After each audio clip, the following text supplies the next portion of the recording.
ते ऐकलं पाहिजे. बरं, ते ऐकण्यासाठी चित्त कसं तयार झालं पाहिजे? कारण जर विष्णुमय जगत जर आपल्याला बघायचं असेल, तर दृष्टी त्या नजरेने बघायचं असेल, तर त्यासाठी खऱ्या अर्थाने गरज आहे ती म्हणजे आपल्या सभोवताली असणारे जे जीव आहेत त्या जीवांविषयी मनामध्ये कोणत्याही प्रकारचा मत्सर येता कामा नये. म्हणून कोणाही जीवाचा न घडो मत्सर. आणि का मत्सर घडू नये? कारण तेच जीवनाचं वर्म आहे. आणि हे वर्म ज्या दिवशी आपल्याला कळेल त्याच दिवशी आपल्याला विष्णुमय जग दिसल्याशिवाय. म्हणून विष्णुमय जग वैष्णवांचा धर्म. म्हणून मत्सर आपल्या चित्तामध्ये येता कामा नये. असा मत्सर जर मनातून काढून टाकला तर चित्त शुद्ध होईल आणि तो भगवंत त्या चित्तामध्ये येऊन वास करेल. आणि हेच वर्म खऱ्या अर्थाने पूजनाचे आहे. म्हणून तुकोबर तर अशा पद्धतीचं जर करायचं आहे तर हे का करायचे म्हणून साधकांनी प्रश्न विचारला तर तुकोबर खऱ्या अर्थाने सांगतात की एखादं दुःख जर एखाद्या ठिकाणी एखाद्याला झालं तर त्याचा भोग पूर्ण जगत घेत असतं. त्या पद्धतीने ह्या शरीरामध्ये जर एखाद्या अवयवाला त्रास झाला किंवा एखाद्याचा हात दुखला तर त्या हात दुखल्याचं दुःख त्याच्या पूर्ण शरीराला प्राप्त होतं. म्हणून शेवटच्या चरणात तुकोबराय सांगतात, तुका म्हणे एका देहाचे अवयव सुख दुःख जीव भोग पावे विठाला.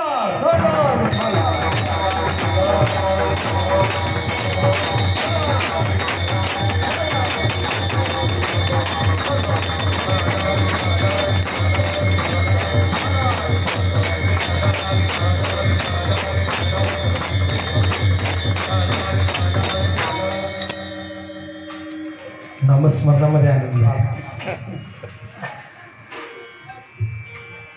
आता कीर्तन भावार्थ झाला. भावार्थ अभंगाचा झाल्यानंतर आपण निरूपणाकडे वळत असतो. परंतु तत्पूर्वी वक्त्याचं आद्य कर्तव्य आहे की परिहार देणं गरजेचं आहे. म्हणून चालू असलेला अखंड हरिनाम सप्ताह तुकाराम बीजोत्सव आणि बीजोत्सवाच्या निमित्ताने आज ही कितव्या दिवसाची सेवा? पाचव्या दिवसाची सेवा. आणि या 5व्या दिवसाची सेवा माझ्या वाट्याला येणं हे माझं प्रथम परम भाग्य आहे. त्याचं कारण काय? आज या ठिकाणी उभा आहे त्याचं कारण आहे आई वडिलांची पुण्याई. आणि आई वडिलांची पुण्याई आहे म्हणून या ठिकाणी उभा आहे.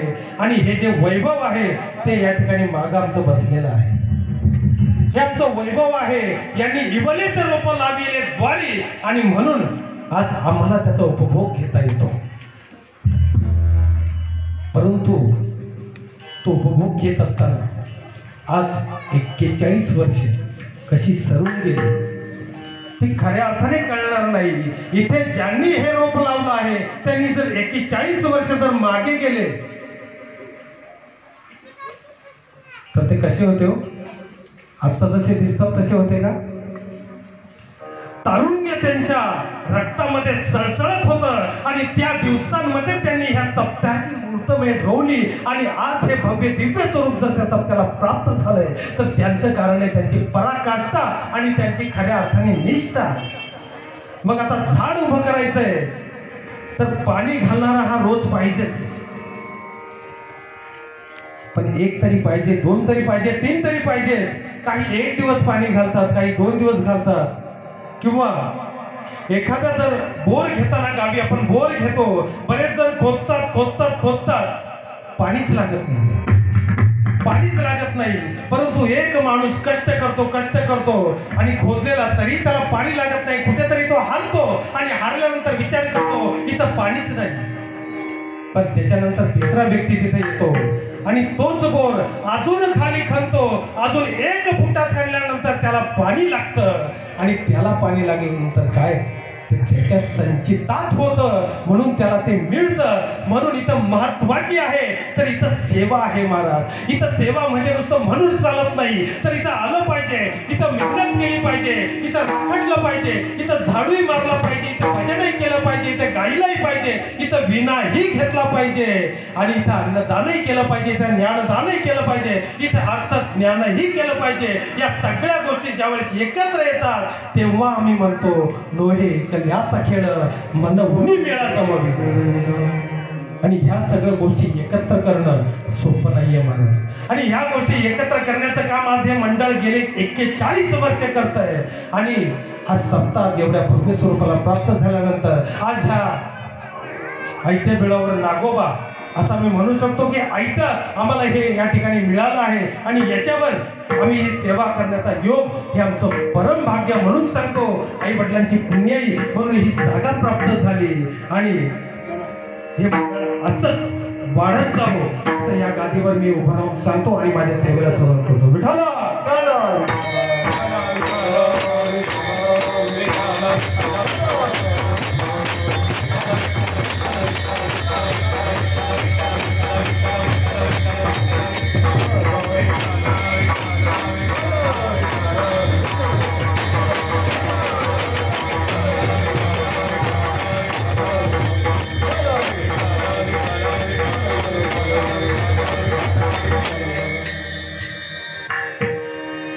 विष्णुमय जग वैष्णवांचा धर्म. तर खऱ्या अर्थाने विष्णुमय जग दिसण्यासाठी वैष्णव कुणाला म्हणायचं, वैष्णव कुणाला म्हणावं. वैष्णवाची काही बाह्य लक्षणं आहेत आणि काही अंतर लक्षणं आहेत. मग बाह्य लक्षणं कशाला म्हणावं. कपाळावर गंध, सुंदर अशी वस्त्र परिधान केली आहेत, गळ्यामध्ये तुळशीची माळ आहे, मग त्याला वैष्णव म्हणावं का. सगळ्या पद्धतीचं वर्तन आहे पण चित्तशुद्धी नाही तर त्याला वैष्णव म्हणता येईल. त्याला फक्त बाह्य लक्षणं म्हणू शकतो. पण ज्यावेळेस चित्त शुद्ध होईल, कारण वैष्णव हा नुसता बाह्य लक्षणाने नाही तर तो अंतर लक्षणाने पाहावा, अंतर लक्षणाने त्याच्या विचारांनी पाहावा. आणि असा वैष्णव तुकोबरायांना अभिप्रेत आहे. कारण वैष्णव साधा सुद्धा नाही, वैष्णव निका संभ्रम. तुका म्हणे काला कोणालाही भेटतो का, त्याला निका म्हटलंय. निका म्हणजे काय, त्याचं चित्त शुद्ध पाहिजे. भगवंत ज्याच्याकडे पाहतोय त्याच्यामध्ये भगवंतच दिसला पाहिजे. असं चित्त केव्हा होईल. कारण आपण सगळी संसारी माणसं आपणही नामस्मरण करतो. म्हणून वैष्णवांचे प्रकार पडतात.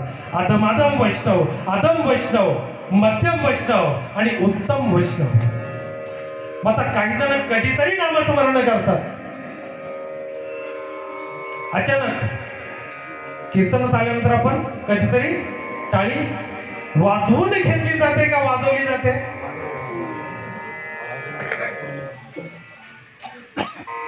वाजवून घेतली जाते, बरोबर ना. म्हणजे कधीतरी नामस्मरण करतो. कारण घरी बसल्या बसल्या रामकृष्ण रामकृष्ण असं केलं तर काय होईल. घरातले काय म्हणते,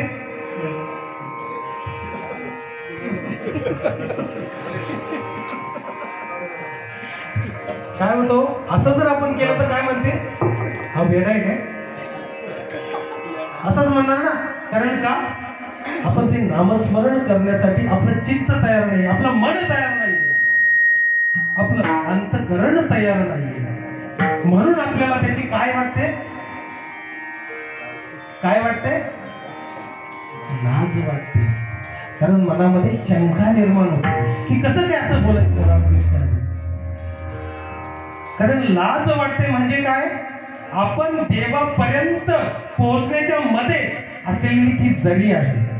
लाज, भय, शंका, दोरा, विला, मान. ज्यावेळेस लाज सोडू, शंका सोडू आणि मान सोडून देऊ त्यावेळेस आपण देवापर्यंत पोहोचल्याशिवाय राहणार नाही. आणि म्हणून ही दरी पहिली काय केली पाहिजे, दूर केली पाहिजे. ही दरी दूर केल्यानंतर तुम्ही देवासमोर पोहोचल्याशिवाय राहणार नाही.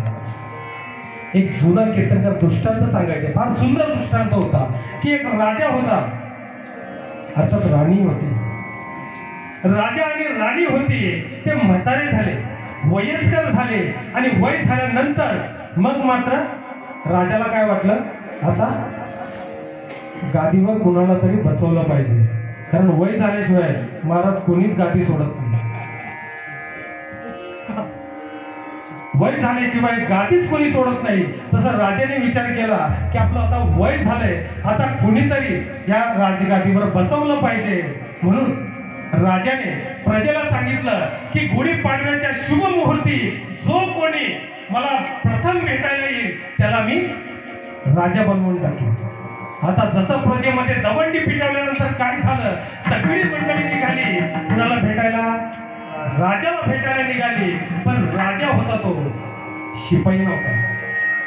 राजा होता, त्यांनी काय केलं होतं, 5 मैल अंतरावर 5 हॉल तयार केले होते आणि 6व्या मैलाच्या अंतरावर तो बागेमध्ये सिंहासनावर बसला होता. आता 5 मैल मध्ये त्याने जे 5 हॉल तयार केले होते त्या हॉल मध्ये प्रवेश घेण्यासाठी जेव्हा प्रजेची सगळी मंडळी आली त्यावेळेस काय तिथं तिकीट दर विचारला गेला, तिकीट किती. त्यावेळेस त्या प्रजेला त्या ठिकाणी कोण उभा होता, चेकर उभा होता. तो तिकीट चेक करणारा तो म्हणाला इथे कोणत्याही प्रकारचं तिकीट नाहीये, तर वेळेचा पास आहे, वेळेचा पास. की तुम्ही एकदा आतमध्ये गेल्यानंतर ठराविक वेळ जर तुमची संपली तर ती वेळ संपल्यानंतर तुम्हाला सगळ्यांना बाहेर काढलं जाईल. आता प्रजेत आतमध्ये घुसल्यानंतर पहिलाच हॉल लागला. तो पहिला हॉल कसला होता हो, संगीतमय असं वातावरण होतं, सुंदर सुंदर गंधर्व त्या हॉलमध्ये सुंदर असं गीत गात होते. आता जी हौशीप्रेमी लोक होती त्यांनी काय केलं, ती तिथंच बसून घेतलं आणि जे ऐकत बसले, जोपर्यंत त्यांचं मन भरत नाही तोपर्यंत ऐकतच बसले. ती मंडळी तिथंच रमली. काही मंडळी दुसऱ्या हॉलमध्ये गेले. त्या हॉलमध्ये काय केलं होतं, अशा सुंदर सुंदर गालगालीच्या आणि सुंदर अशा गाद्या टाकल्या होत्या आणि अनेक नर्तकी तिथं नाचत होत्या. काही मंडळी त्या गाद्यांवर बसली आणि सुंदर असे नाच बघत बसली, सुंदर असं मद्यपान करत बसली आणि तिथंच रमून गेली. आणि पुढचा जो तिसरा दरवाजा, तिसरा हॉल होता, तो हॉल होता म्हणजे सुंदर सुंदर सुशोभित अशा वस्तू की ज्याच्यामध्ये, ज्याला आपण आजच्या भाषेत म्हणतो नॉवेल्टी, माहिती ना नॉवेल्टी. त्या नॉवेल्टी मध्ये जर एक स्त्री गेली आणि ती जर म्हटली की 2च मिनिटात मग बाहेर येते, शक्य आहे का? किती मिनिटं घेते ती? नाही, हा माझा अनुभव आहे म्हणून सांगतो. 2 मिनिटासाठी स्त्री आत गेली का बाहेर माणसाने म्हणतच राहावं झालं का, तिने सांगायचं 2 मिनिटं. आपण म्हणायचं झालं का, 2 मिनिटं. काय वस्तू छोट्या छोट्या, पण वेळ किती, 20 मिनिटं. अहो अर्धा तास पाऊण तासही जातो आणि बाहेर येताना बघितलं तर एवढी एवढीची ती वस्तू. अशा त्या नॉवेल्टी मध्ये ती मंडळी रमली, त्या स्त्रिया रमल्या, त्या वस्तूच बघत बसल्या आणि त्याच्यामध्ये त्यांचा, त्या स्त्रिया तिथे रमल्यामुळे अनेक पुरुषही तिथेच थांबले. 4था हॉल आला. 4थ्या हॉलमध्ये काही मंडळी घुसली, पण 4थ्या हॉलमध्ये राजाने काय केलं होतं, तर 5 तारांकित हॉटेल होते तिथे, सुंदर सुंदर हॉटेलमध्ये. मग जेवायला मंडळी, काही खादड मंडळी तिथे गेली. आता खादड मंडळी कुणाला म्हणतात हो, काही रसिक असतात, फक्त कीर्तन ऐकायला, श्रवण ऐकायला रसिक मंडळी, आणि काही रसज्ञ असतात. रसज्ञ कळलं ना, रसज्ञ भाजी आळली की तिकडे त्यांना लगेच कळतं, त्यातला रसज्ञ. अशी सगळी खादड मंडळी तिथंच थांबली आणि तिथंच रमली. 5वा हॉल होता तो सुगंधी द्रव्यांचा होता. त्या सुगंधी द्रव्यांमध्ये काही मंडळी तिथंच थांबून गेली. पण एक तरुण असा होता ज्याने आतमध्ये प्रवेश केल्यानंतर इकडे तिकडे न पाहता सरळ तो राजाच्या समोर उभा राहिला, राजाला भेटला आणि तो राजा झाला. त्याचं कुठंच लक्ष गेलं नाही. त्याने पहिला हॉल बघितला, दुसरा बघितला, तिसरा, चौथा, 5वा, त्याचं सरळ जाऊन राजाला भेटला म्हणून तो राजा झाला. तसं आपल्या आयुष्यामध्ये जो प्रवेश करताना जो चेकर होता, तो चेकर म्हणजे साक्षात यम होता. साक्षात यम आहे. मधले जे 5 हॉल आहेत ते 5 हॉल म्हणजे आपल्याला मिळालेलं आयुष्य आहे. आणि ज्याला भेटायचं त्या राजाला, तो राजा म्हणजे देव आहे. म्हणून आयुष्य जे मिळालं आहे ते वाईट गोष्टींमध्ये, मद्यपानामध्ये, वाईट चालीरीतींमध्ये न घालवता सरळ आपल्याला देवाला भेटा. कोणत्याही प्रकारची जी दरी आहे ती दरी आपल्या आयुष्यातून काढून टाका. भगवंत भेटल्याशिवाय राहणार नाही. चला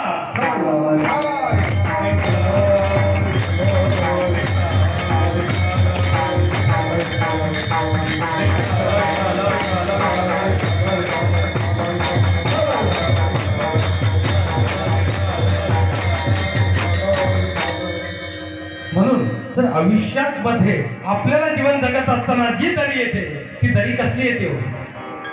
ती दरी येते भेदाची.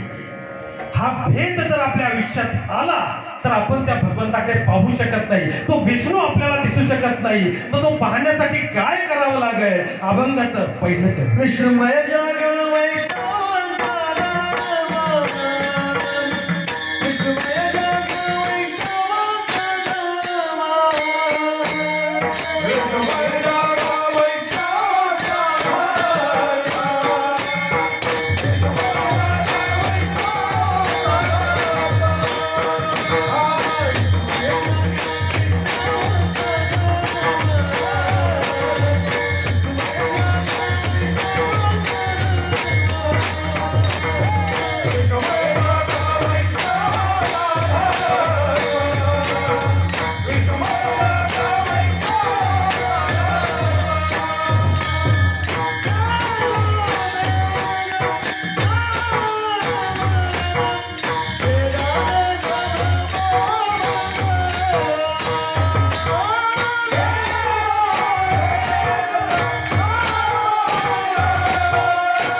हाच आनंद आहे महाराज. कारण सगळी संसारी माणसं आहेत, तिथे कोणी सुखी नाही. सुख कशात आहे तर यातच आहे. दुःख बांधवडी आहे हा संसार, सुखाचा विचार आहे कुठे नाही कुठे. आणि म्हणून हाच आनंद आहे. गायनामध्ये, वादनामध्ये, कीर्तनामध्ये हाच आनंद आहे. म्हणून संसाराचे अंगी अवघीचा व्यसन आणि आम्ही या कीर्तने शुद्ध झालो.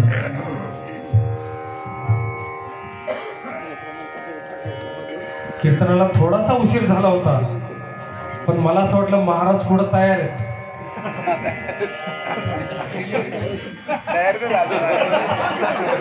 असं वाटलं होतं दोघांनी मिळूनच करू आज. वा, कीर्तनामध्ये एका कीर्तन स्वतः कीर्तनकार असून विना घेऊन उभं राहणं ही फार मोठी गोष्ट आहे महाराज. आपला विषय की वैष्णव आपण कुणाला म्हणतो, ज्याची देवावरी माया त्याला वैष्णव म्हणतो. मग विष्णुमय जग म्हणजे कणाकणामध्ये, प्रत्येक जीवामध्ये, नुसत्या जीवात नाही तर प्राणी मात्रांमध्ये, आपल्या सभोवताली असणारे जीव, आपल्या सभोवताली असणाऱ्या सर्व गोष्टींमध्ये त्या विष्णूला बघणं म्हणजे विष्णुमय जग अशी दृष्टी आपल्याला दिसल्याशिवाय राहत नाही. पण ती कशी दिसणार?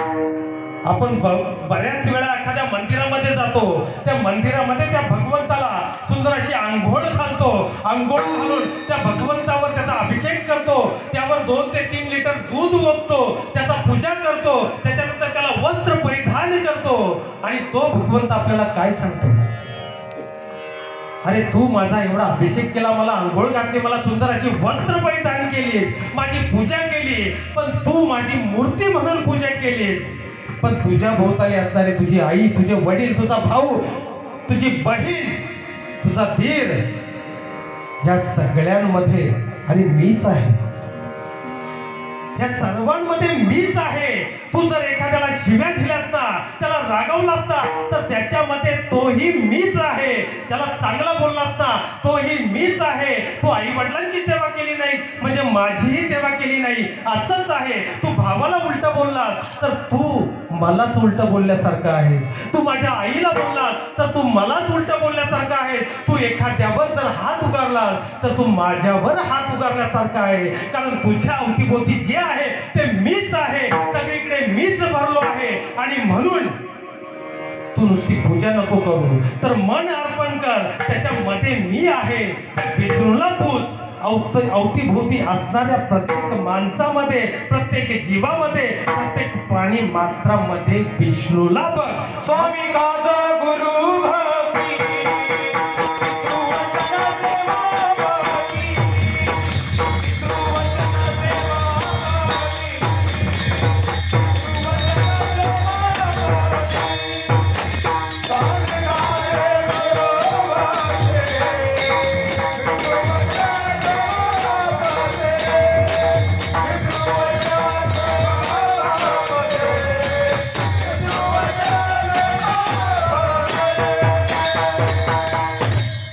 स्वामी गाज गुरु भक्ती पितृवचन सेवापती यांची विष्णूची महापूजा अनुभव नाही तुझ्या. की ज्याने पतीची सेवा केली, ज्याने पत्नीची सेवा केली, ज्याने पतीची सेवा केली त्या भगवंताची सेवा केल्यासारखंच आहे. ज्याने आपल्या गुरूंची सेवा केली त्याची भगवंताची, त्या विष्णूची सेवा केल्यासारखंच आहे. म्हणून प्रत्येक प्राणी मात्रामध्ये जर त्याने भगवंताला पाहिलं, कारण भरपूर अशा गोष्टी असतात त्या अंतःकरणामध्ये अत्यंत आतमध्ये बसलेल्या असतात. अत्यंत दुःख असतं की जे आपण आपल्या भावाला, बहिणीला, वडिलांना, आईला, मित्राला कुणालाही सांगू शकत नाही. असं दुःख ज्याच्या अंतःकरणात असतं त्याला जर जवळचा कोण असेल तर तो फक्त माझा भगवंत आहे. लक्षात घ्या, माझा भगवंत आहे. म्हणून अशी जर नजर तयार करायची असेल, अशी दृष्टी तयार करायची असेल तर प्रत्येकामध्ये त्याला भगवंत दिसला पाहिजे, त्याला जगत विष्णुमय भासलं पाहिजे. तर त्यासाठी काय करावं लागेल? त्याचं साधन करावं लागेल. ते साधन अभंगाच्या 2ऱ्या चरणात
माझे तुम्ही भक्त भागवत कराल ते हित सत्य करा.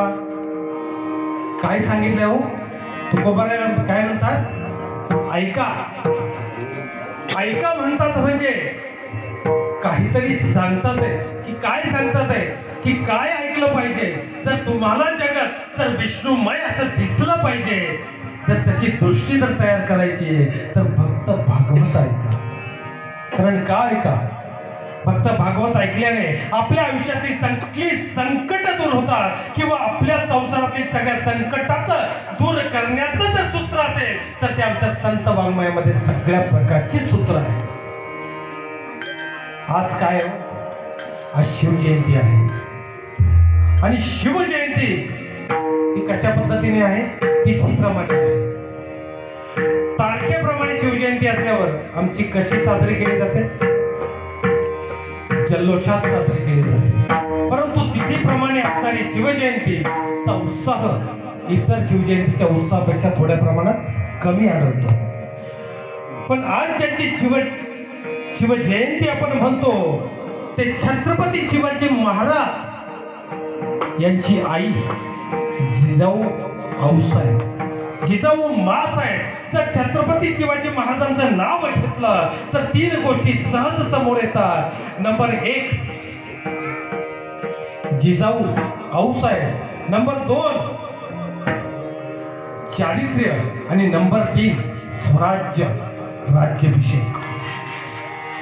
मग जिजाऊ आऊसाहेबांनी असं काय केलं की त्यांच्या पोटी छत्रपती शिवाजी महाराजांचा जन्म झाला? जिजाऊ आऊसाहेबांनी असं काय केलं की छत्रपती शिवाजी राजांचे विचार आज सगळ्या महाराष्ट्रालाही आज ह्या मार्गावर आणून सोडावे? असं काय केलं जिजाऊ आऊसाहेबांनी? जिजाऊ आऊसाहेबांच्या पोटी कसा पुत्र आला आणि पुत्र कसा पाहिजे? पुत्र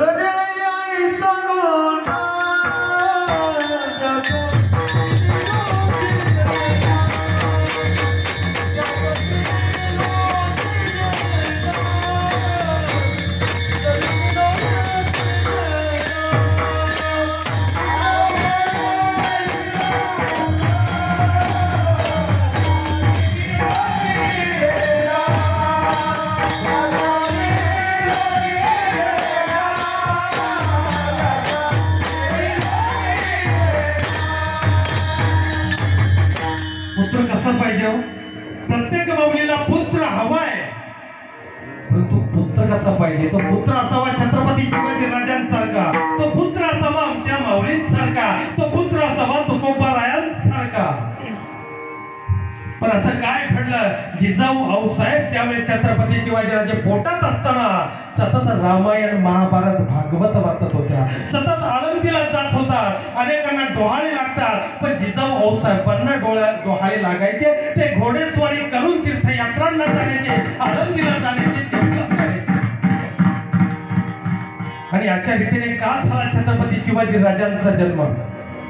इतिहासालाही माहित आहे की खंडागळे नावाच्या सरदाराचा हत्ती माजला आणि त्या ठिकाणी जे युद्ध पेटलं, ते युद्ध पेटल्यानंतर 2 फळी निर्माण झाल्या.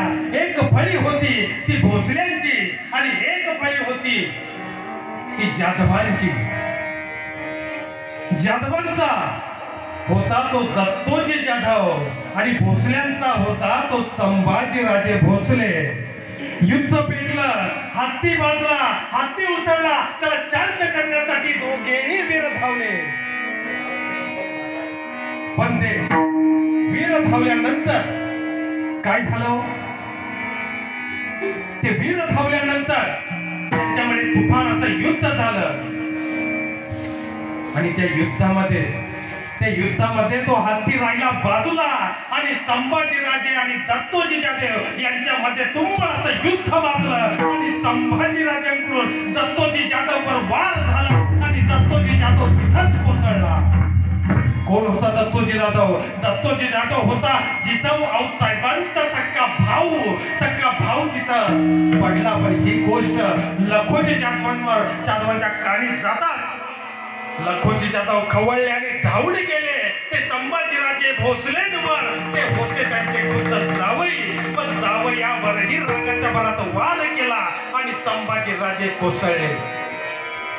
इकडे दत्तोजी जाधवचं प्रेत पडलं होतं, इथे संभाजीराजे भोसलेंचं प्रेत पडलं होतं. जिजाऊ आऊसाहेबांचा एक बाजूला भाऊ मरून पडला होता आणि एका बाजूला त्यांचा धीर मरून पडला होता. भोसल्यांच्या मंडळींनी भोसल्यांचं प्रयत्न केलं, जाधवांच्या मंडळींनी जाधवांचं प्रयत्न केलं. जिजाऊ आऊसाहेबांनी विचार केला की मराठे एकमेकांमध्ये लढले, पण याची मजा घेतली ती मोगलांनी मजा घेतली. मराठे एकमेकांसाठीच मेले, परंतु जिजाऊ आऊसाहेबांनी रडायचं तरी कुणासाठी?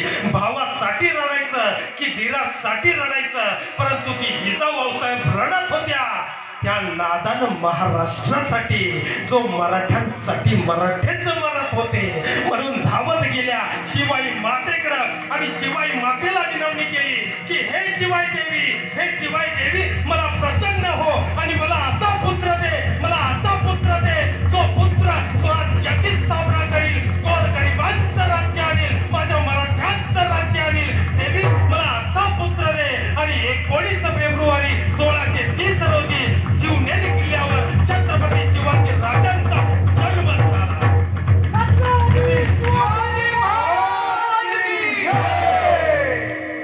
जय भवानी, जय शिवाजी, जय भवानी, जय शिवाजी, जय भवानी, जय शिवाजी, छत्रपती शिवाजी महाराज की जय. आणि ही गोष्ट काही साधी झाली नाही. पुत्र झाला होता जिजाऊ आऊसाहेबांना, पुत्र झाला होता सह्याद्रीला, पुत्र झाला होता उभ्या महाराष्ट्राला. आणि असा पुत्र जन्माला आल्यानंतर कुणाला आनंद नाही होणार? फार आनंद झाला, फार फार गवळणी एकत्र झाल्या, फार स्त्रिया एकत्र आला. सर्वसामान्यांप्रमाणे राजांचंही जीवन बालपण फार सुंदर गेलं. हळूहळू राजे मोठे होत गेले. दादोजी पंतांनी राज्यांवर पाहिजे तेवढे संस्कार केले. राजे मोठे होत गेले. दादोजींबरोबर फिरून फिरून त्यांना राजकारण माहीत होत गेली. कसं वागावं, कसं राहावं हे राजांना कळत गेलं. आणि कळता कळता एक दिवस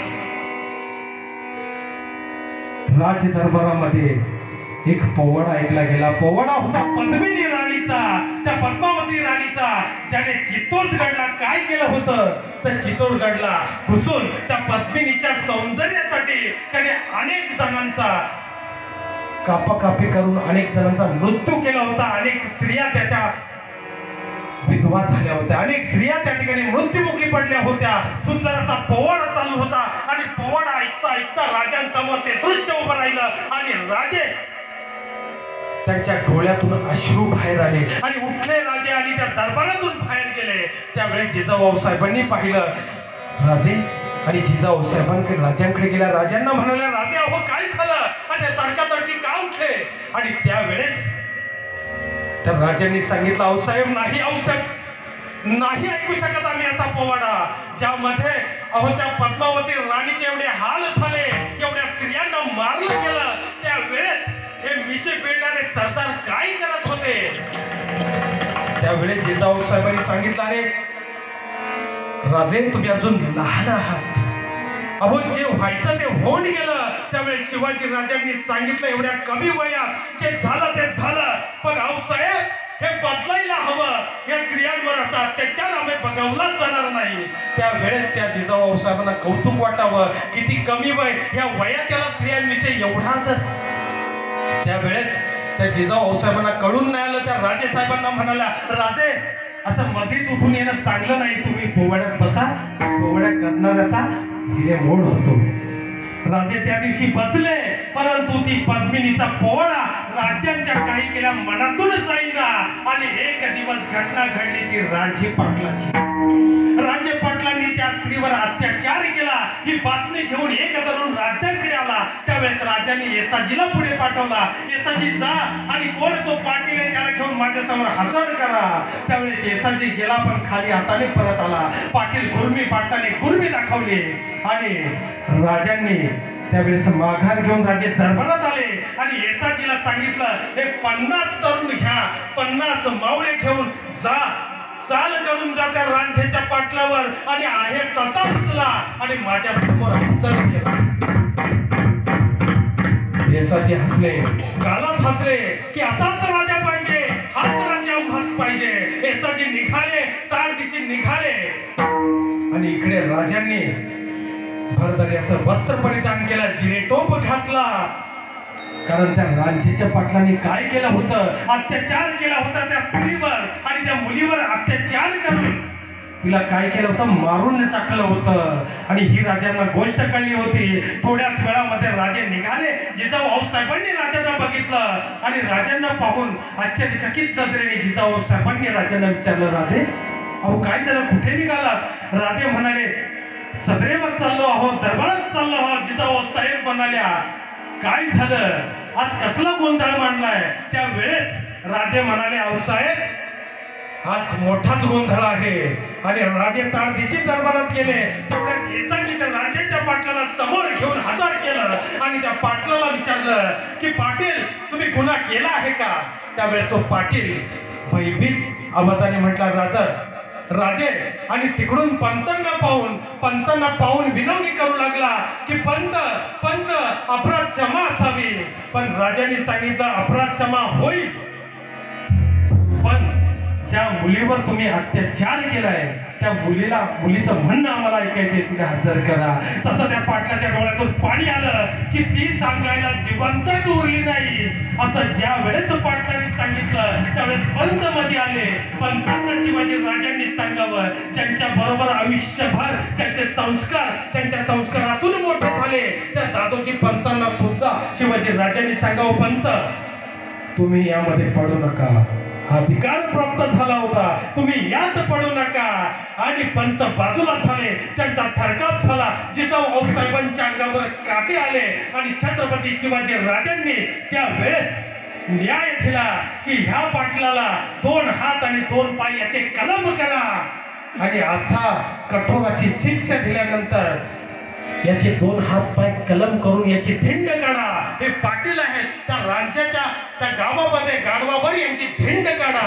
असं ऐकल्यानंतर अशी कठोर शिक्षा ऐकल्यानंतर जिजाऊ साहेबांचा कापरा भरला आणि जिजाऊ साहेबांनी राजांना विचारलं, राजे अहो अत्याचार केला होता, एवढी कठोर शिक्षा का दिली? त्यावेळेस राजे म्हणाले, अहो आठवते ना पद्मिनी, आठवते ना ती पद्मिनी, तिच्यावर एवढे अन्याय झाले. आता हे बदलायला हवं. तर बदल करायचा आहे तर आधी आपण बदललं पाहिजे. साहेब याला कठोर शिक्षा देण्याचं कारण हे की आज ही दिलेली शिक्षा ज्यावेळेस उभा महाराष्ट्र बघेल, हा गाव बघेल, त्यावेळेस त्या स्त्रीवर अत्याचार करण्याची कोणाचीच हिंमत होणार नाही. आणि म्हणून ही कठोर शिक्षा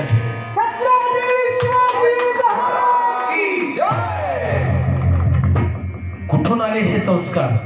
हे संस्कार जर आले तर ते संस्कार आले फक्त ऐका जी तुम्ही भक्त भागवत की भगवत धर्म असेल, विचार सागर असेल, आमचा तुकाराम गाथा असेल, रामदेव महाराजांची गाथा असेल, त्या सगळ्यांमध्ये काय सांगितलंय? पराविया नारी माऊली समान, मानिया धन काय बेचे, की स्त्रियांचा आदर सांगितला आहे. आणि म्हणून तुम्ही काय करा, जर तुम्हाला जगत विष्णुमय बघायचं असेल तर काय केलं पाहिजे? तर ऐका जे तुम्ही भक्त भागवत. आणि मग जे तुम्ही कराल ना, जी सेवा कराल, ती सेवा करताना तुमच्या मनामध्ये शंका येणार नाही, भय उत्पन्न होणार नाही. ज्याची खरी सेवा त्याच्या भय काय जीवा, की त्याच्या मनामध्ये कोणत्याही प्रकारचं भय निर्माणच होणार नाही. म्हणून ती सेवा करा आणि मग त्याच्याकडून जे कार्य घडेल, जे हित घडेल, ते कसं घडेल? ते सत्य घडेल. पण हे साधन करत असताना आपलं चित्त शुद्ध होणं गरजेचं आहे, अंतःकरण शुद्ध होणं गरजेचं आहे. त्यासाठी जर काही करायची गरजच असेल तर काय केलं पाहिजे?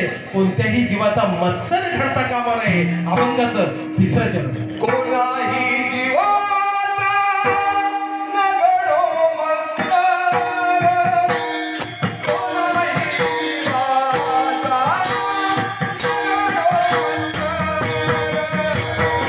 कोणाही जीवाचा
कोणाही जीवाचा न घडो मत्सर,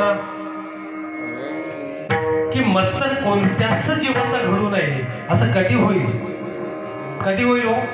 ज्यावेळेस चित्त आपलं शुद्ध होईल.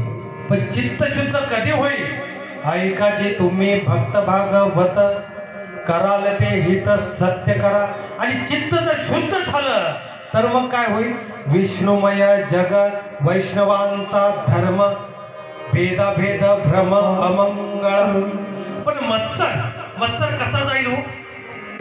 मत्सर जाणार, कारण मत्सर जाण्यासाठी नामस्मरण करणं गरजेचं आहे. पण त्यासाठी आपलं ध्येय निश्चित असणं गरजेचं आहे. पण ध्येय काय? जर आपण जर सत्याला येतोय, इथे आल्यानंतर आपलं ध्येय काय हो? एक सोपा प्रश्न आहे. काय ध्येय आहे माहित? आता हाय सप्ताह आलोय. पहिलं वर्ष, दुसरं वर्ष, तिसरं वर्ष, चौथं वर्ष, 5वं वर्ष, 6वें वर्ष, 41वावं वर्ष. परिवर्तन काय? परिवर्तन काय? आपण सप्ताह करतो, कार्यक्रम करतो, कीर्तन करतो, भजन करतो, त्या वेळेस महत्वाचं असतं की परिवर्तन होणं गरजेचं आहे. कारण कीर्तन कशासाठी आहे? समाजासाठी आहे. ज्ञान कशासाठी आहे? समाजासाठी आहे. जर समाजात त्या ज्ञानाचा जर उपयोग होत नसेल तर फार मोठा प्रश्न निर्माण होतो. महाराज, आपण किती वर्ष सप्ते करतो याला महत्व नाही. आपण सप्ते करून त्याच्यात परिवर्तन काय करतो याला महत्व आहे. आणि म्हणून हे परिवर्तन तेव्हाच घडेल ज्या वेळेस आपल्या जीवांमध्ये एकमेकांमध्ये मत्सर जो आहे तो मत्सर निघून जाईल. तो मत्सर एकदा निघून गेला तर सर्व जीव एक झाल्याशिवाय राहणारच नाही. कुणालाही कुणाचा द्वेष निर्माण होणार नाही. त्यांना सगळ्यांना सगळे जीव विष्णुमय झाल्याशिवाय राहणार नाही. तो मत्सर जाणं गरजेचं आहे. आणि म्हणून त्याला नेतृत्व करणारा कोणतरी हवा असतो. सगळेच जर नेतृत्व करायला गेले तर काय होतो? सगळेच सरपंच होतात का? नाही होत. प्रजेलाही तेवढंच महत्व आहे. म्हणून मत्सर कधीच घडू नये. शिवाजी राजांच्या काळात सुद्धा आपण कल्याणमध्ये राहतो आणि ही कल्याण सुद्धा शिवाजी राजांच्या पदस्पर्शाने पावन झालेली भूमी आहे. कधी झाली पावन? ज्या वेळेस कल्याण जिंकलं त्याच वेळेस भिवंडी जिंकलं. आणि कल्याण ज्यावेळेस जिंकलं, कसं जिंकलं? शिवाजी राजांना त्यावेळेस खऱ्या अर्थाने धनाची गरजच होती. का गरज होती? किल्ले बांधण्यासाठी. काय कमी होतं? धन कमी होतं. विचारात पडले होते राजे, आता काय करायचं, आता काय करायचं. हे झाड्या खालीत होते. अनेक पंत याचे, राजे काम होत नाही, काय करायचं. पण राजांचा विश्वास होता त्या देवीवर, जगदंबा कौल देईल. आणि आली बातमी सरसकट राजांच्या कानावर की विजापूरचा खजिना कल्याणहून रवाना होत आहे विजापूरच्या दिशेने. आणि भेटला राजांना खजिना. आणि राजांनी त्वरित मावळ्यांना सांगितलं की जा, कामगिरी फत्ते करूनच या. पण केवढा विश्वास केवढा की जा, आपल्याला धन मिळालं, आपलं काम झालं. कधी सांगितलंय? आधीच सांगितलंय. अजून तर खजिना लुटायला जायचंय. राजांनी सांगावं, मावळ्यांनी ऐकावं आणि ते करूनच दाखवावं. कशासाठी? बक्षीस मिळवण्यासाठी नाही, स्वराज्यासाठी. हे राज्य व्हावं ही श्रींची इच्छा. केवळ हा एकच मंत्र आणि एकच ब्रीद समोर घेऊन प्रत्येक मावळ्याने स्वराज्यासाठी काम करावं. जावं, तो कल्याणचा खजिना घ्यावा. अवघ्या थोड्याच वेळात तो खजिना राजांना त्या मावळ्यांना मिळाला. आणि तो खजिना घेऊन ते सगळे कल्याणच्या दिशेने आले. स्वार गेला राजांना सांगायला की खजिना आपल्या ताब्यात आला आहे. आणि असा हा खजिना ताब्यात मिळाल्यानंतर राजांनी दौड केली कल्याणच्या दिशेने. आणि राजांचे पाऊल या कल्याणला तेव्हा लागले. त्यावेळेस राजे कल्याणला आले. राजांनी बघितल्यानंतर जे जवळ मावळे आले त्या सगळ्यांची अनेक बक्षिसे देऊन त्यांचा सन्मान केला. त्यांच्या पराक्रमाची शर्त झाली म्हणून त्यांना सगळ्यांना काय केलं तर अनेक बहुमान दिले. आणि असे बहुमान दिल्यानंतर त्या ठिकाणी जो अनाजी होता, अनाजी पंत होते आणि कृष्णा लोहकरे होते, त्यांनी काय सांगितलं, राजे अहो अनेक खजिना तुम्ही बघितला, अनेक द्रव्य बघितले, परंतु अजूनही एक गोष्ट बघायची राहिली आहे राजे. राजे म्हणाले मग पेश करा आमच्या समोर. तर त्या अनाजी पंतांनी सांगावं, राजे आम्ही केली असती, परंतु आधी आपल्याला सांगणं गरजेचं आहे. काय आहे? त्यावेळेस त्या अनाजी पंतांनी सांगितलं की खजिना लूट करत असताना कल्याणच्या सुभेदाराची सुंदर अशी सून या खजिन्या रूपाने आमच्या हाती लागली. त्यावेळेस राजे खवळले आणि अनाजी पंत तसे अनाजी पंतांनी सांगितलं क्षमा असावी राजे, गैरसमज करून घेऊ नये. तर राजांनी सांगितलं की याची सोय तुम्ही आधीच करू शकले असते, परंतु अनाजी पंतांनी सांगितलं की आम्ही हे करू शकलो असतो, परंतु आपली आज्ञा मिळाल्याशिवाय आम्ही काहीच करू शकत नाही. त्यावेळेस राजांनी सांगितलं पेश करा त्यांना. त्यावेळेस ती स्त्री ज्यावेळेस अनाजी पंतांसमोर उभी राहिली, छत्रपती शिवाजी राजांसमोर उभी राहिली, त्यावेळेस छत्रपती शिवाजी राजांनी त्या स्त्रीचं सौंदर्य पाहिलं आणि तिचं सौंदर्य पाहिल्यानंतर छत्रपती राजांनाही वाटावं आहा काय सौंदर्य आहे या स्त्रीचं. आणि ते सौंदर्य पाहून छत्रपती शिवाजी राजे पाहत बसले आणि पाहत बसून त्या स्त्रीची नजर त्या शिवाजी राजांवर गेली आणि त्वरित शिवाजी राजांनी नजर खाली ठेवून ते त्यांच्या सिंहासनावर येऊन बसले. त्या स्त्रीच्या मनात क्षणभर आलं की आता आपली गय गेली जाणार नाही. पण छत्रपती शिवाजी राजांनी त्या स्त्रीकडे बघितलं आणि अनाजी पंतांना विचारलं, अनाजी पंत काय वाटतं तुम्हाला, आम्ही काय न्याय देणं या ठिकाणी गरजेचं आहे. अनाजी पंतांनी सहज विचारलं, राजे. अनाजी पंतांनी सांगितलं की राजे एवढंच बोलले. छत्रपती शिवाजी राजे म्हणले संकोच नका करू, बिनधास्त बोला. त्यावेळेस अनाजी पंत म्हणाले या मोगलांनी आपल्या स्त्रियांचे नाना विविध प्रकारचे हाल केले, त्यांची आबरू लुटली. राजे या स्त्रीला जरी आपल्या नाट्यशाळेत जरी ठेवलं ना तरी ते कमी नाहीये, या स्त्री बरोबर अत्याचार केले तरी ते कमी नाहीये. अनाजी पंतांचा उद्रेक बाहेर आला आणि अनाजी पंत बोलत राहिले. त्यावेळेस छत्रपती शिवाजी महाराजांचा संताप झाला आणि ते म्हणले अनाजी पंत थांबा. अहो ते मोगल होते, ते तैसे होते, परंतु आपण मराठी आहोत, आपण असे नाही. ह्या स्त्री जी आहे तिचं सौंदर्य अफाट आहे, परंतु या सौंदर्याकडे पाहून त्या छत्रपती राजांना म्हणावं की अशीच आमची जर जिजाऊ आऊसाहेब आमच्या एवढ्या सुंदर असत्या तर आज आम्हीही एवढे सुंदर असतो. त्या राजाच्या मुखातून हे वाक्य बाहेर पडावं आणि समोर असणारी स्त्री तिच्या डोळ्यात पाणी यावं आणि खळखळाती रडावी की असा राजा धन्य धन्य असा राजा की जो माझ्या सौंदर्याला पाहून सुद्धा त्याला आईची आठवण व्हावी. तिथे आमच्या तुकोबरायांची आठवण होते. जाईव माते नकरी सायास आम्ही विष्णुदास ऐसे नव्हे, म्हणून तुकोबरायांना छत्रपती शिवाजी राजांना तुकोबरायांचा खऱ्या अर्थाने आशीर्वाद होता. म्हणून हे संस्कार त्या छत्रपती शिवाजी राजांच्या रक्तामध्ये होते. त्या स्त्रीकडे पाहिलं आणि शिवाजी राजांनी अनाजी पंतांना सांगितलं की पंत ह्या स्त्रीचा तो सन्मान करा जो आमच्या आऊसाहेबांचा आमच्या मासाहेबांचा आम्ही करतो, त्याच मानपानाने यांची चोळी बांगडी करा आणि यांना बिजापूरला रवाना करा.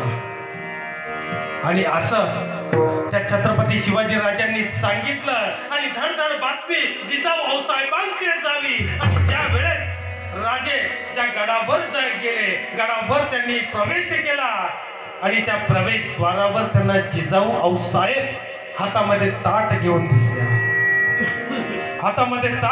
दिसल्या आणि राजांनी त्या आऊसाहेबांकडे पाहिलं आणि राजांना आनंद झाला. आज आऊसाहेब माझ्या दर्शनासाठी आणि मला टिळा लावण्यासाठी स्वतः आऊसाहेब त्यावेळेस राजांनी आऊसाहेबांना विचारलं, आऊसाहेब अहो आज तुम्हाला अचानक पाहून आज आम्ही आश्चर्यचकित झालो, हे कसं शक्य? त्यावेळेस त्या जिजाऊ आऊसाहेब सांगतात की राजे आज तुम्ही जे केलं ना प्रत्येकाने करावं हेच तुम्ही केलं राजे. आज तुम्ही आपल्या कुळाचं खऱ्या अर्थाने उद्धार केला, हे कृत्य केलं राजे. जन्मांतरीच पांग फेडलं राजे. अहो असा पुत्र आज आम्हाला भेटला, आम्ही स्वतःला भाग्यवान समजतो. आणि जिजाऊ आऊसाहेबांनी स्वतः राजांचं दर्शन घेतलं. राजे वर आले आणि राजांच्या पत्नीने राजांकडे पाहावं आणि राजांना सहज म्हणावं, राजे जेव्हा ही वार्ता त्यावेळेस आमच्या कानावर आले ना खऱ्या अर्थाने असं वाटलं आम्हाला पंख फुटावे आणि आम्ही तुमच्या समोर उभं राहावं आणि तुमचं दर्शन घ्यावं. म्हणून पतीने केलेलं कार्य हा पत्नीचा अभिमान असतो. पत्नीने केलेलं कार्य हा पतीचा अभिमान असतो. म्हणून आयुष्यामध्ये व्यभिचार करू नये हे आमचा जाणता राजा सांगतो. म्हणून त्याला आम्ही जाणता राजा म्हणतो. शिवाजी ह्या शब्दाच्या आधी छत्रपती येतो आणि नंतर महाराज येतो. हा जगातला एकमेव राजा आहे ज्याला छत्रपती शिवाजी महाराज असं म्हणावं. आणि म्हणून आम्ही म्हणतो की त्या राजांनी त्या स्त्रीचा मत्सर नाही केला, त्या राजामध्ये त्यांनी आई बघितली. आई म्हणजे दैवतच आहे. स्वामी काज गुरु भक्ती की आईची पूजा केली तरी सुद्धा ती विष्णूची पूजा केली सारखीच आहे. आणि म्हणून राजांना त्या स्त्रीमध्ये देव दिसला. आणि म्हणून अफजल खानचा ज्यावेळेस वध केला आणि वध केल्यानंतर त्याचं जे शिर आहे ते संभाजी गावजीने हातात घेऊन आला आणि राजांसमोर उभं राहून म्हणाला, राजा अहो याचं काय करायचं? त्यावेळेस राजांनी काय सांगावं, उत्तर द्यावं, संभाजी अहो अफजल खानाचा वध झाला, तिथंच अफजल खान संपला, तिथंच आमचं वैर संपलं. आता अफजल खानाचे आमचं वैर नाही, त्याचा विधी संपूर्ण पूर्ण त्याचा कार्यभाग तुम्ही करा, त्याचा विधी पूर्ण करा असं त्या शिवाजी राजांनी सांगावं. म्हणून मत्सर तिथपर्यंत, मत्सर त्याचाच, राग त्याचाच जो स्वराज्याच्या आड येईल, राग मत्सर नाही. म्हणून कोणाही जीवाचा नगडो मत्सर. आणि हेच वर्म कसं आहे?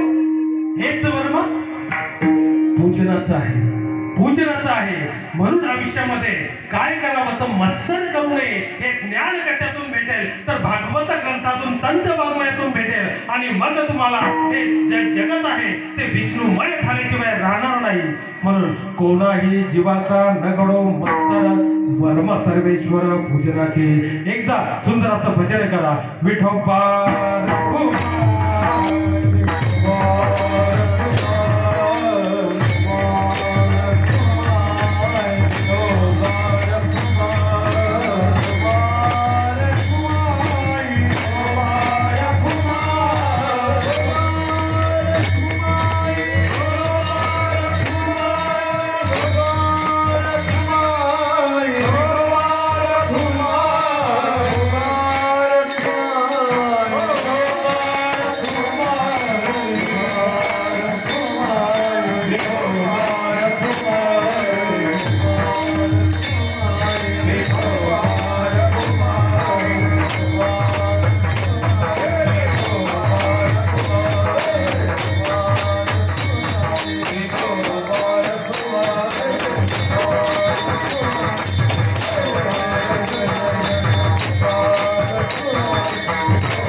जीवाचा नगडो मत्सर वर्म सर्वेश्वर पूजनाचे.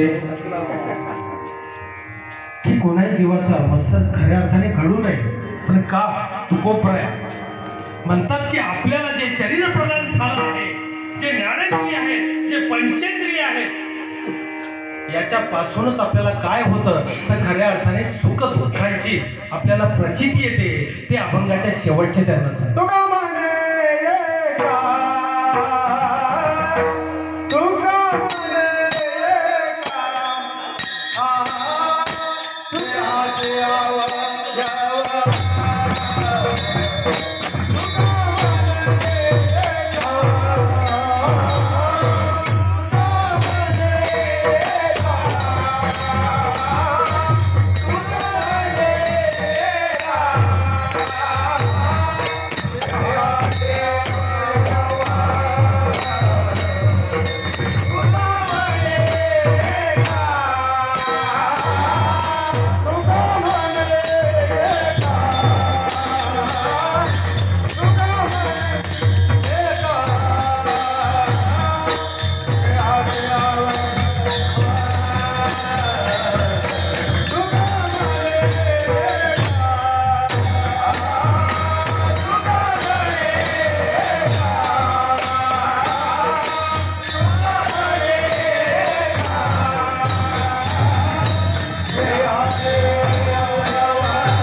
तुका म्हणे एका देहाचे अवयव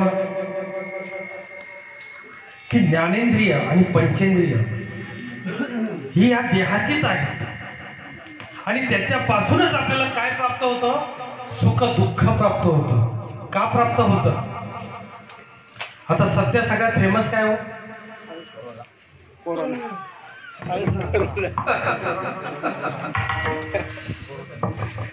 कोणाला वाटतं का आपल्याकडे यावा?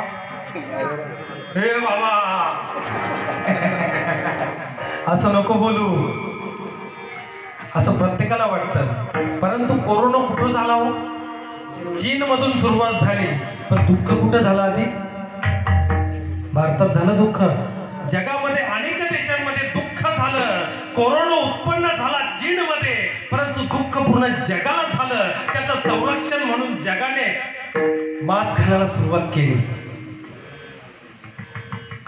ह्या शरीरावर जर एखाद्या हातावर किंवा पायावर, नका शेवटी काय करू नका बघा, हातावर किंवा पायावर जर एखादी जखम झाली तर त्याचं दुःख कुणाला होतं? फक्त हातच दुखतो का हाताला लागल्यावर? पूर्ण शरीर दुखत. पूर्ण शरीराला त्याचा दाह होतो. आणि म्हणून एका तुका म्हणे एका देहाचे अवयव सुख दुःख जीव भोग पावे, की त्याच्यापासून सुख दुःखाची आपल्याला प्रचिती येते. आणि म्हणून काय केलं पाहिजे की ती ज्ञानेंद्रिय आणि पंचेंद्रिय कुठं एकमय केली पाहिजे. ऐकाजी तुम्ही भक्त भागवत कराल ते हित सत्य करा. ती सगळी इंद्रिय एका ठिकाणी एकवटीत आपण केली पाहिजे. तर काय होईल? विष्णुमय जग वैष्णवांचा धर्म तर तो आपल्याला प्राप्त झाल्याशिवाय राहणार नाही. आणि देव हा प्रत्येकाला प्रत्येक जीवामध्ये बघता आला पाहिजे. त्या दिवशी भोर महाराजांनी सांगितलं की नामदेवरायांना कुठं देव दिसला? कुत्र्यामध्ये देव दिसला. तुकाराम महाराजांना कुठे दिसला? भूतामध्ये दिसला. प्रत्येकाला देव हा कशा ना कशा रूपात हा असतोच आपल्या अवतीभोवती, फक्त ती दृष्टी तयार झाली पाहिजे. मग तो भेटेल कसा? आधी जाणून घ्यावा लागेल. आधी जाणून घ्यावा लागेल, मग पाहावा लागेल आणि नंतर त्याला भेटता येईल. अशी पायरी आहे. आधी जाणून घेतलं पाहिजे, नंतर पाहिलं पाहिजे आणि नंतर तो भेटेल. म्हणून तुका म्हणे एका देहाचे अवयव सुख दुःख जीव भोग पावे ज्ञानेश्वर माऊली.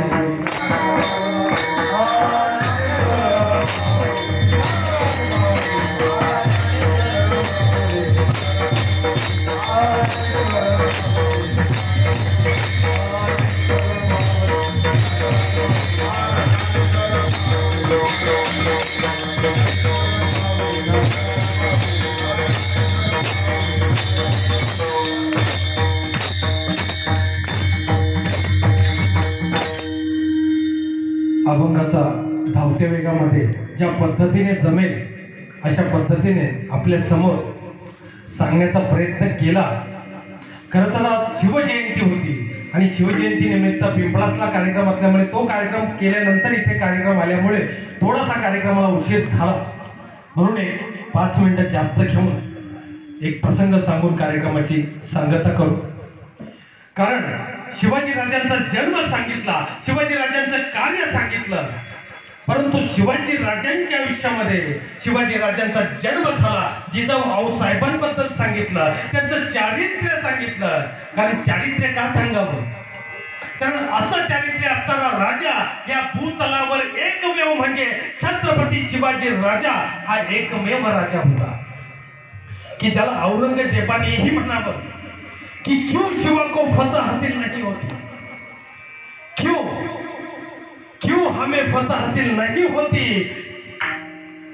हमारे पास तो सब कुछ है, हत्ती तोप खजाना सब कुछ हमारे पास है, फिर भी हमें फतह हासिल नहीं होती. क्यों? इस क्यों का मतलब तुम कभी नहीं समझ पाओगे शहजादे, तुम कभी नहीं समझ पाओगे. और शराब नाच गाने मौज मस्ती और इश्क मोहब्बत में गिरफ्तार तुम जैसे बहादुर इस शिवा को कभी नहीं समझ पाओगे, इस शिवा को कभी नहीं समझ पाओगे. उसने मजबूत किले बनाए, अपनी फौज और हौसले बढ़ाए, नेक जंगे की तामीर की है उसने. उससे भी कहीं ज्यादा न जीने जाने वाले जमीर के लोग उसने तैयार किए. उन मराठों को हमने लाखों की जहागीर देने का लालच दिया, मगर उन जाबाज मराठों ने उस पे थूक दिया. इन मराठों को देखने जाएंगे तो दुनिया की हर चीज हम खरीद सकते हैं, मगर उन खुददार जाबाजों ने उस पे थूक दिया. वो रुकते नहीं, वो थकते नहीं, वो झुकते नहीं और वो बिकते भी नहीं. माना शिवा चालाक है, माना शिवा दगाबाज है, मगरूर है, बदकार है, मगर उसका चाल चलन दूध की तरह साफ और सूरज की तरह चमकदार है. दुश्मनी मजहबी कलाम औरतों की इज्जत करता है वो, इसीलिए उसकी इज्जत और शौहरत बुलंद मीनार की तरह आसमां को छू रही है. इसमें कोई शक नहीं शहजादे, इसमें कोई शक नहीं कि हम खुश नसीब है कि दुश्मन भी जो मिला वो भी शिवा जैसा.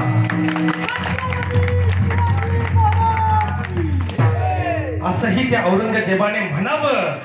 ही त्या राजाची फार मोठी पावती आहे महाराज की राजांनी अनेक मोहिमा केल्या. मोहिमा करता करता शाहिस्ते खान मारला, शाहिस्ते खानाची बोटं छाटली, अफजल खान मारला, अनेक मोहिमा केल्या आणि मोहिमा केल्यानंतर एक दिवस हा राजा महाराष्ट्राचा छत्रपती झाला.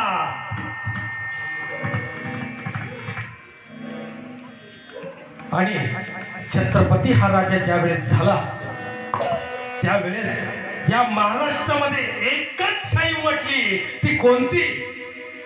क्षत्रिय कुलवंतास सिंहासनाधीश्वर को ब्राह्मण प्रतिपालक हिंदू पद पातशाह श्रीमंत श्रीमंत श्रीमंत श्री श्री श्री छत्रपती शिवाजी महाराज की, छत्रपती शिवाजी महाराज की, छत्रपती शिवाजी महाराज की. आणि हा राजा छत्रपती झाला. तो छत्रपती झाल्यानंतर त्या जिजाऊ माँसाहेबांच्या डोळ्यातून अश्रू यावे. आणि छत्रपती शिवाजी राजे ज्या वेळेस जिजाऊ माँसाहेबांच्या समोर गेले त्यावेळेस जिजाऊ आऊसाहेबांनी राजांना सांगावं, राजे अहो राजे कसं सांगू, आजचा दिवस माझ्यासाठी किती मोठा आहे. ज्या वेळेस तुमचा जन्म झाला ना, ज्या वेळेस तुम्ही पोटात होतात त्यावेळेस अनेक संकटे आली होती आणि तुम्ही पोटात आल्या, तुमचा जन्म झाल्यानंतर अहो राजे त्या शास्त्रीला आम्ही बोलवलं होतं तुमचं भविष्य ऐकायला. तो शास्त्री काय बोलला होता ऐकायचंय? राजांनी मान हलवली आणि जिजाऊ आऊसाहेब सांगितलं. ज्या वेळेस त्या शास्त्रीला भविष्य विचारलं त्यावेळेस राजे मी बोलले होते की जेव्हापासून हा पोटात आहे तेव्हापासून नुसती संकट चालू आहेत आणि हा त्याचा जन्म झाल्यावर हा अजून किती धिंडवडे काढणार आहे. सांगा शास्त्री बुवा सांगा.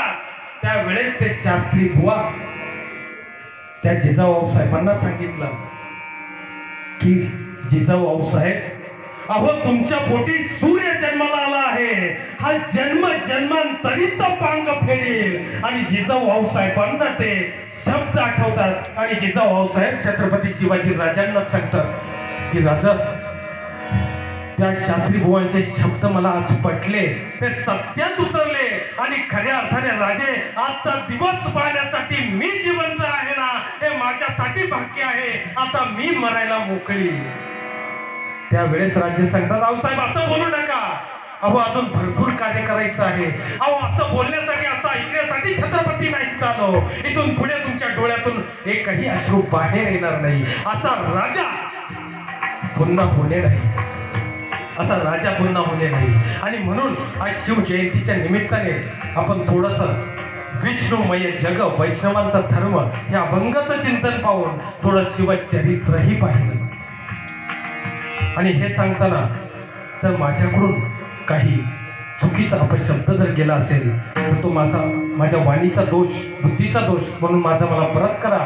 पण जर काही चांगलं वाटलं असेल, ऐकायला चांगलं वाटलं असेल, आपल्या आयुष्यामध्ये ते रुजू करून आपल्या आयुष्याची प्रगती होऊ शकते असं वाटलं असेल तर ते घेतल्याशिवाय राहू नका. मी कोणी ज्ञानी नाहीये, आपल्याकडूनच शिकलो आहे, आपल्यामध्ये राहूनच शिकलो आहे. आपलाच भाऊ, आपलाच मुलगा आहे, आपलाच भाऊ आहे.